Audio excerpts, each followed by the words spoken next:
Hello, Internet! I'm Alex the Purple Artist, and welcome to Buddy Reads, where I read a small selective book and review it for you. Today we are covering the first chapter of Artemis by Andy Weir. I hope you read it yourself because I do not want to ruin anything for you. This section starts off with our narrator, and they are running across the surface of the moon with a person named Bob. And they are running and running and running because they are rapidly running out of oxygen because their suit has sprung a leak. And Bob keeps on telling them, hey, why don't I help you? Why don't I put my oxygen tank on you? And the narrator's like, no, I don't want you to. Stop that. And he says, no, really, if I don't do this, you're going to die. And she says, if you do it, you're going to die too. You just keep on worrying about yourself. I'll be there just fine. Bob just kind of goes, okay. And our narrator just runs faster and faster, and they eventually get inside of the airlock just in time and put on the emergency airlock. Bob goes to the other airlock. He slowly does his thing. The narrator slowly takes off their mask, and then they help Bob with theirs. And then you find out that our narrator is named Jazz. Jazz lives on the moon, and this is a future where there is a city called Artemis on the moon, and we have this whole section about what Artemis looks like, and it's basically what you would expect early developments of a city on the moon to look like. Man-made air bubbles on the moon connected by man-made corridors, and how there are certain corridors that are wider depending on how rich and lush the lifestyle is in that certain area, and how they are shorter and smaller and skinnier in other areas. Apparently the cheapest, scummiest area to live in has a corridor so small that if two people were to walk down it in opposite directions, they would have to pass each other this way. But as Jazz is going through that, they start talking with this other guy who is talking about this test that Jazz was just trying to pass. And he says, oh,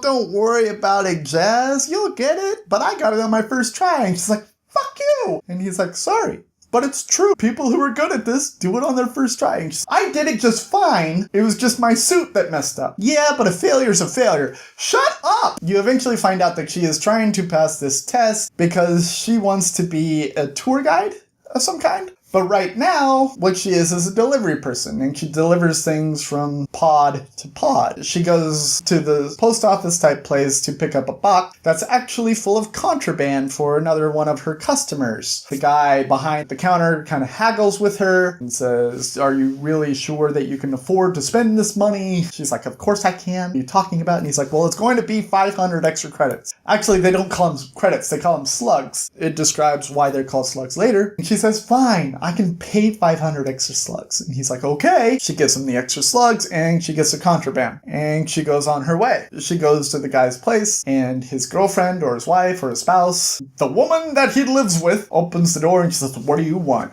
And Jazz says, I'm here for delivery. And you find out that every time that she is there, she's always there for delivery, but the woman always makes her say that she is there to deliver something. She goes up to this guy named Tron and he says, oh, you have my goodies. Good. And she says, yes, here they are. He's like, here's the payment that we agreed upon. And she's like, thank you very much. But just to let you know, next time I'm going to have to raise the price because I was charged extra for this parcel. And he says, that's not a problem at all. I got you covered. He opens up the box and you find out it's full of cigars. And he has a visitor with him, and the visitor is someone from Earth who is visiting and touring around the moon. The person is like, so what should I do here on the moon? And Jess is like, don't do the outside thing. It's not worth it. Just go along this path and go to this pod. You'll get just as close as if you're on the outside. It's not worth it to go outside. She says, fine, I get it. That's not a great place to do it. Jazz just kind of thinks about that one person that was like, haha, you failed. And she's like, haha, screw you. And then as she's leaving the place, she gets an immediate notification for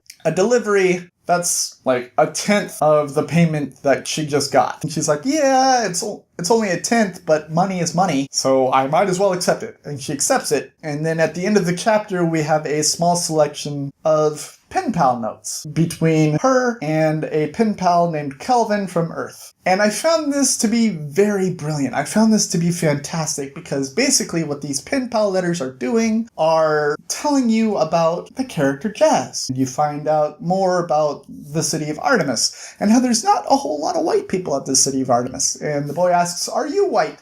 And she says, no, I'm Arabic. And I'm like, an Arabic girl in a sci-fi novel. This is fantastic. I kind of love this right now. I love that the community itself is, well, not exactly all white. That's fantastic. So I'm really looking forward to diving more into this book. And I hope that you will join me on my journey through it. On our journey to the moon and throughout space. If you like what I'm doing, go ahead and click the subscribe button. If you like this video specifically, go ahead and click the like button and go ahead and leave a comment letting me know how you feel when minorities are represented in sci-fi stories, because I kind of love it. I've been Alec the Purple Artemis. This has been Buddy Reads, reminding you to watch your pajama radius, and I will see you all in the next section of Artemis by Andy Weir. Toodles!